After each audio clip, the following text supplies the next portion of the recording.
नमस्कार विद्यार्थी मित्रांनो, मी शासकीय अध्यापक महाविद्यालय अकोला B.Ed द्वितीय वर्ष सत्र 3 चा विद्यार्थी आहे. तर आज मी तुम्हाला वर्ग 7वा भूगोल हा विषय शिकवणार आहे. तर पाठ बघणार आहोत आपण कुर्सी.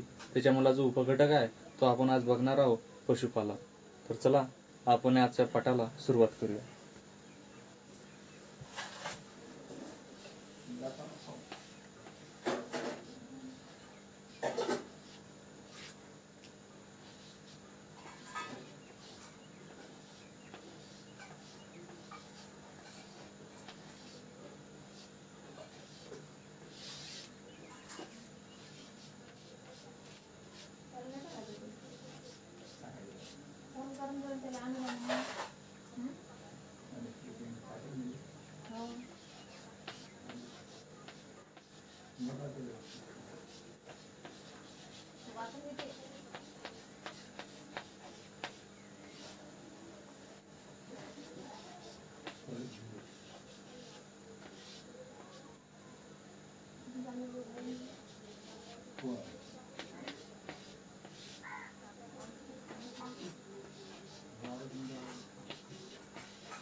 पशुपालन घटक उपघटक बरोबर आहे.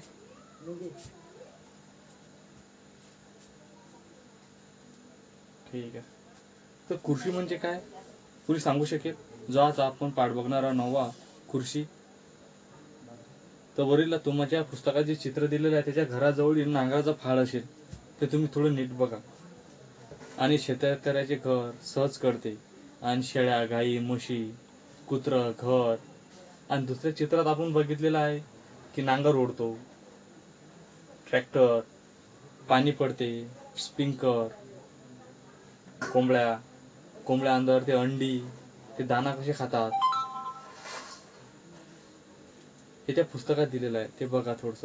जसं की गोष्टी देखील चित्रात दिसतात. दूध अंडी आदी उत्पन्नाची मिळतात. शेळ्या कोंबड्या विकून पैसे मिळतात. या सर्व कृती या उदरनिर्वाहासाठी करत असतो. कोण करत असतो? शेतकरी.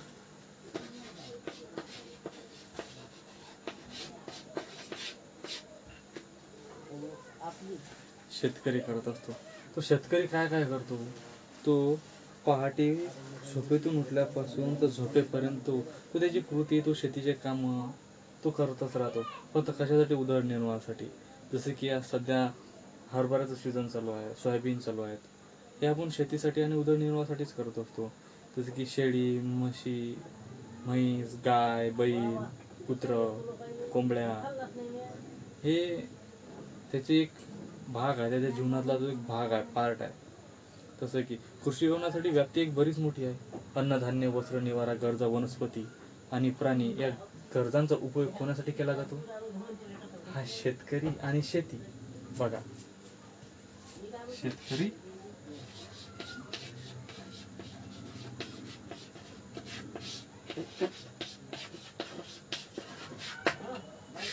शेती पण याला दोघांचा उच्चार एकाच ठिकाणी होत असतो. शेतकरी शेत आणि शेती. काना इथं नाही आहे, इथं विलेंटी प्रश्न आहे का? काय दूर वाटू शकतो? शब्द एकच आहे, शेतकरी आणि शेती. शेत शेत पहिला उच्चार बघा.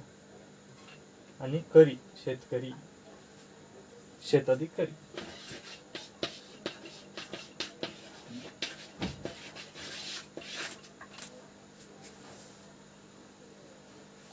अशा प्रकारे. आणि कृषी व्यवसायामध्ये मनुष्यबळ प्राणी अवजारे इतर विविध साधने वापरली जातात. कशासाठी वापरली जातात? अवजारे. हे शेतीसाठी आपण वापरू शकतो.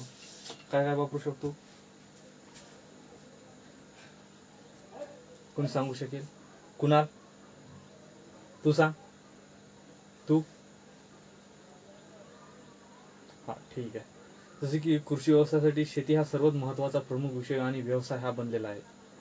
अशा प्रकारे शेताचं निरीक्षण जर आपण केलं तर बरीच चित्राच्या आधारे जर आपण बघितलं की पूर्वी आदी मानवाला जंगलात भटकावे लागत होते. त्यातून मिळालेल्या अन्नापासून आणि उदरनिर्वाहासाठी जास्तीत जास्त उत्पन्न घेता येऊ लागेल, त्यासाठी वर्षभरासाठी अन्नधान्याची तरतूद मानव करू लागला. शेतीतील पिकाबरोबर मानव पशुपालन, मत्स्यपालन, गुरंढोरं, जनावरे, शेतीपालन, फुलं, फळे उत्पन्नाची घेऊ लागला. पूर्वीचे भटके जीवन सोडून एका ठिकाणी राहू लागला. कृषी संबंधी विविध व्यवसाय करू लागला. हा आदिमानव.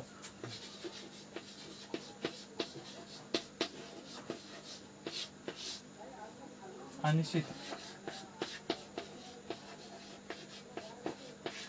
यांचा जो संबंध आहे तो पुस्तकाच्या आधारे तुम्हाला कळला कसे. आदिमानव आणि शेती. पहिले हा काय करायचा, हा खूप पहिले भटकंती होता, मग याच्यानुसार हा असं एक चक्र असते. हा आदिमानव.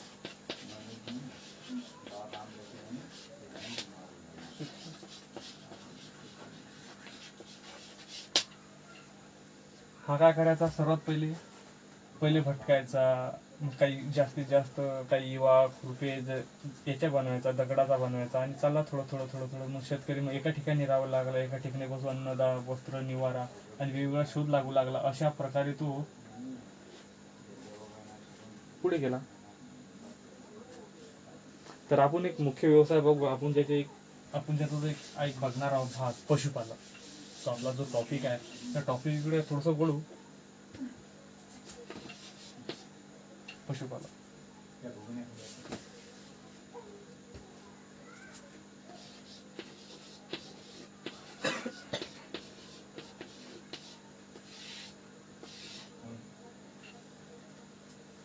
पशुपालन म्हणजे काय हो, काय असते पशुपालन?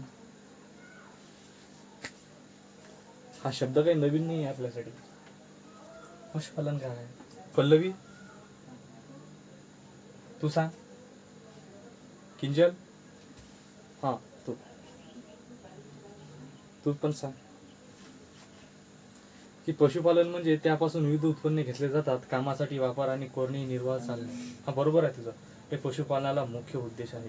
त्याला गुरे पालन म्हणतात. हे त्याच्यामधलाच एक भाग गुरे पालन.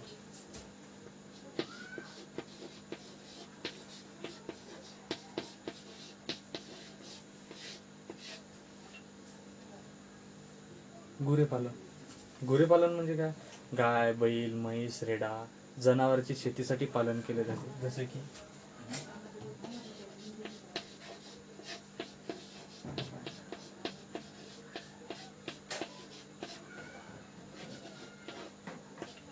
रेडा,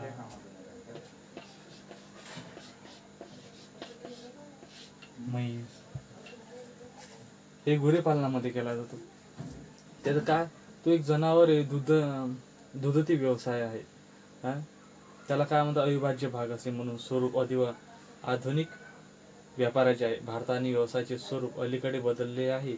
व्यापारी तत्वातील पशुपालन व्यवसाय मुख्यतः दूध व मांस यासाठी घेतले जातात.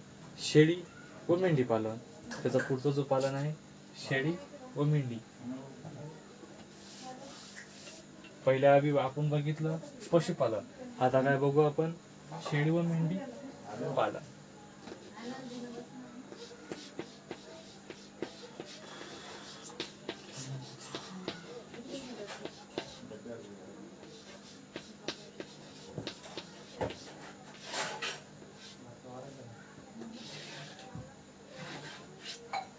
शेळी व मेंढी पालन हे कशामुळे घेतले जातं आपण, हा सुद्धा एक पारंपरिक व्यवसाय आहे. शेळीपालन आणि मेंढीपालन या गुरांचा आणि उडाचा कोरड्या हवामानापासून प्रदेशात केला जातो.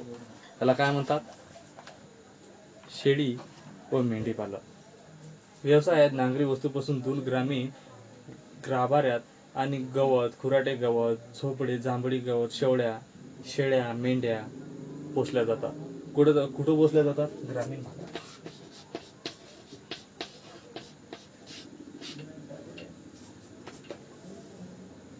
ग्रामीण भागात शेळी व मेंढी पालन हे कुठे जातात? ग्रामीण भागात. आणि ग्रामीण भागात ते सर्वात जास्त शेतात राहतात. सर्वात जास्त यांचा जो संबंध येतो तो शेतीसाठी आणि शेतातच येतो. काही चऱ्यासाठी काय येतो, गवत जर संपायचं असेल तर कोणी सांगतो आणि स्वतः नसेल तर कोणी चाऱ्यासाठी, गवतासाठी, कोण्या उद्देशानं, जसं की खत नेण्यासाठी, खत करण्यासाठी हे शेळीचा आणि मेंढीचा सर्वात जास्त वापर केला जातो. आणि कुक्कुटपालन त्याच्या पुढचा एक टॉपिक.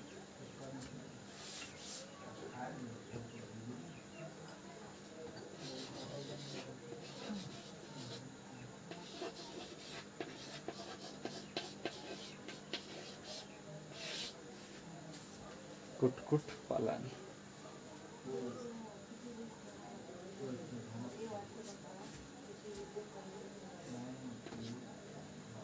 कुक्कुटपालन म्हणजे काय हो? डोळ्यासमोर एकच प्रश्न येतो, कोंबडी. जसं कृषी व्यवसाय हा जगात सर्वात मोठा पोल्ट्री फार्म असा हा शब्द दिला जातो, आणि तो एक शेतातच एक प्रकल्प असतो शासनाचा, आणि कोण्याही कंपनीचा असला काही शेतीसाठी आला की तो एक प्रकल्प असतो, तो आपण शेतीसाठी वापरला जाणार होतो. जसं की शेतीत एक मोठा डॅम्प उभारल्या जातात आणि त्या एक घर उभारलं जातं आणि त्याच्यात भरपूर साऱ्या कोंबड्या, पोल्ट्री फार्म्स आहेत, त्याच्यातनी अंडीचा व्यवसाय केला जातो. कोंबडी विकायचा, कोंबडी आणायचा, कोंबडी बनवायचा, अंड्यापासून पिल्लं, हे सर्व प्रकारची तिथं बॉयल कोंबडी आणि गावरान कोंबडी अशी विविध जातीच्या वेगवेगळ्या प्रभावाच्या हे कशामध्ये मिळतात? कुक्कुटपालन. कुक्कुटपालन कुठं तयार होतं? एक प्रकल्प असतो. प्रकल्प हा एक शेतामध्ये राबवला जात असतो. जसं की पदरदारी व शेतात कोंबडे पाळणे व एका पारंपरिक व्यवसाय घरगुती आणि व्यावसायिक आणि घरी पण पाळला जातात. व्यापारी तत्वावर हा व्यवसाय खबरदारीने घेतला जातो. यासाठी शास्त्रीय पद्धती वापरल्या जातात. बघा, शास्त्रीय पद्धती पण कधी कधी मालूम नसतात. आपण धरले की पोल्ट्री फार्म टाकून देतो, त्याचं काहीच मालूम नसतं, काय फायदा आपण? जसं की भारतात हा व्यवसाय शहरांच्या जवळ मोठ्या प्रमाणात चालतो, कारण या व्यवसायाला शहरातून आणि बाजारपेठ उपलब्ध असते. शहरात सर्वात जास्त बाजारपेठ, कारण की कापण्यासाठी, खाण्यासाठी आणि शरीरासाठी अंडी, प्रोटीन करण्यासाठी शहराला या भागात समपोलन, उमोफलन आदी व्यवहार व्यवसाय केले जातात. मधमाशी पालन. बघा, कुक्कुटपालन मधला एक भाग आहे मधमाशी पालन.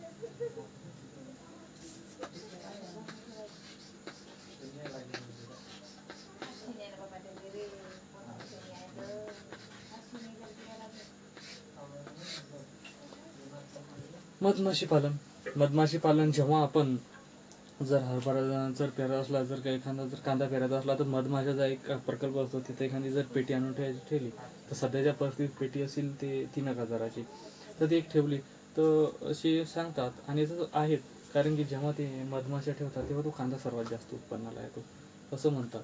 पण इथे आता केला तर नाही मी, पण पुढे करील. पण असं केल्यावर असं येतात, पण आपण आज प्रयोग बघू. मध आणि शेण यासारखी उत्पन्ने मिळतात आणि मधमाशीचा व्यवसाय केला जातो. मध गोळा करण्यासाठी मधमाशा फुलणे आणि झाडावर फिरतात, त्यासाठी परगामी भवन चांगले होऊन झाडाची फलावधरण वाढते आणि परिणामी पिकाचे उत्पन्न वाढ होते. मधमाशाचा व्यवसाय हा शेतीच्या दृष्टिकोनातून महत्वाचा आहे. काय आहे? मधमाशी पालन. त्याच्यामधला एक मत्स्यपालन. मत्स्यपालन मध्ये काय असतो? काय असते? वाच बरं. मत्स्यपालन मध्ये काय असते? मत्स्यपालन असते करण्यासाठी शेततळी तयार केली जातात आणि त्यातलं पाणी साठवता येतात. शेततळी तयार करणं, त्यांनी खोदणं आणि त्यातली पाणी साठवून आणि शेताचे थोडेसे तळ्यात मत्स्य बीज आणून टाकतात आणि ते गोड्या पाण्यात वाढवून माशांचा प्रजातीचा वापर केला जातो. अशा वाढीचे शास्त्रीय पद्धतीने त्यांना संगोपन केले जाते. त्याला मत्स्यपालन असे म्हटले जाते. जसे की खुल्या समुद्रातील मासेमारीचे अनेक धोके असतात. जाळ्यात अनेक प्रकारचे मासे येतात, त्यात वर्गीकरण करण्याचे काम वाढते. त्यात माशांना सारखा भाव मिळत नाही, म्हणून एखाद्या विशिष्ट प्रकारच्या माशांचा स्वतंत्र पैदास करण्याची सुरुवात झाली. त्यापासून मत्स्यपालनाचा विकास झाला. म्हणजे जसे की वाम, रहू, रावस, कोळंबी इत्यादी उत्पन्न मत्स्य शेतीतील घेतले जाते. आणि रेशीम शेती म्हणजे काय? रेशीम शेती किड्याच्या कोशाभोवती रेशीम धागे मिळवणे जातात. धागे अत्यंत सूक्ष्म व चिवट असतात. त्यासारखे कशासाठी वापरला जातो? शास्त्र निर्मितीसाठी वापरले जातो. कोशापासून धागा निर्मिती, धाग्यापासून वस्त्र निर्मिती आणि स्वातंत्र्यापासून व्यवसाय केला जातो. अशा प्रकारे रेशीम शेती वापरल्या जाते. रोपवाटिका व्यवसाय. तो काय म्हणतात रोपवाटिका व्यवसाय? सांगा बरं. गेल्या काही वर्षात फलोत्पादन, औषधी, सुसंगी व्यवसाय आणि इतर वृक्ष शेतीतील निगडीत परंतु वेगळ्या स्वरूपाच्या उत्पन्नाखाली क्षेत्र वाढले जातात. त्या प्रकारचे उत्पन्न, चांगल्या दर्जाच्या रोपटी, कलमाची, कांद्याची, बियाण्याची आवश्यकता असते त्या रोपटीका व्यवसाय उदयास आला. व्यवसायातून मिळणारे आर्थिक उत्पन्न चांगले देखील गेले असतात, त्याला काय म्हणतात? बरोबर, रोपवाटिका व्यवसाय. अशा प्रकारे आपण आज काय काय बघितलं? पशुपालनामध्ये पशुपालन मध्ये आपण एक बघितलं. काय बघितलं आपण पशुपालनामध्ये? आपण पशुपालनामध्ये बघितलं गुरे, शेळ्या, मेंढ्या, कोंबड्या पाळणे. आणि तसंच आपण दुसरा एक शब्द पशुपालन, गाय, बैल, म्हैस, रेडा. शेळीपालनामध्ये आपण ओसाड, कोरडा हवामान प्रदेशात कुठं केल्या जातात. आणि त्याच्या पुढचा जो टॉपिक बघितला आपण कुक्कुटपालनामध्ये एक जो टॉपिक बघितला त्याच्यामध्ये काय पाहिलं आपण? मत्स्यपालन. पालनामध्ये एक शेतीचा सर्वात मोठा व्यवसाय दाखवला गेलेला आहे. त्याच्या पुढचा एक टॉपिक बघितला आपण एक मत्स्यपालन मध्ये आपण खूप प्रकारचे म्हणजे मत्स्य कसे करतात, ते समुद्रात जातात, त्याला खूप प्रकारचा धोका असतो, त्यांना विरघळणारी शेती. आणि जेव्हा ते मासे जाळं टाकतात तेव्हा वेगवेगळ्या प्रकारच्या मासे येतात, त्यांनी वेगवेगळे कामं लागतात. वेगवेगळे कामं लागली त्यांचे वेगवेगळ्या प्रकारच्या जातीच्या मासे त्यांनी येतात आणि ते वेगळ्या करणं, त्यांना भाव लागत नाही. कधी कधी मशी जाते तर कधी हवाच येते, कोणतं काय घडेल काही सांगता येत नाही. आखरी निसर्ग आहे वो. रेशीम शेतीमध्ये वस्त्र, धाग्यापासून निर्मिती, वस्त्रापासून निर्मिती, वेगवेगळ्या शेतकऱ्यांची रेशीम किड्याची बीज वेगवेगळ्या प्रकारचे डिवाइड करणे. आणि रोपवाटिकामध्ये आपण एक प्रकारची शेती बघितली, म्हणजे गेल्या काही वर्षांत फूल उत्पादन म्हणजे फुलांची शेती, वेगवेगळ्या प्रकारचे रोप जिथं बनतात, जिथं लावले जातात, जिथं रोपांची निर्मिती केली जाते, त्याला एकच व्यवसाय, रोपवाटिका व्यवसाय. तर अशा प्रकारे आपण हा वेगवेगळ्या प्रकारचा वेगवेगळ्या टॉपिक आपण आज शिकलेला आहोत. आणि त्याच्यामधला जो कृषी आहे तो कृषी खूप इंटरेस्टिंग विषय आहे. तर आपण पुढच्या तासिकेला म्हणजे आता जो सध्या बघणार आहोत आपण थोडा होमवर्क आहे, लिहून द्या.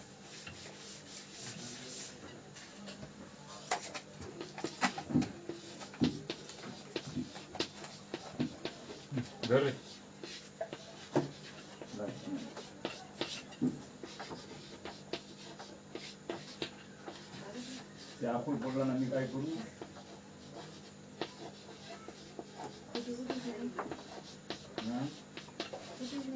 ये वरती हाताने नाही, ते हाताने ये पायानं तू रे, तुमच्या शब्दात लिहा. पायानं तू.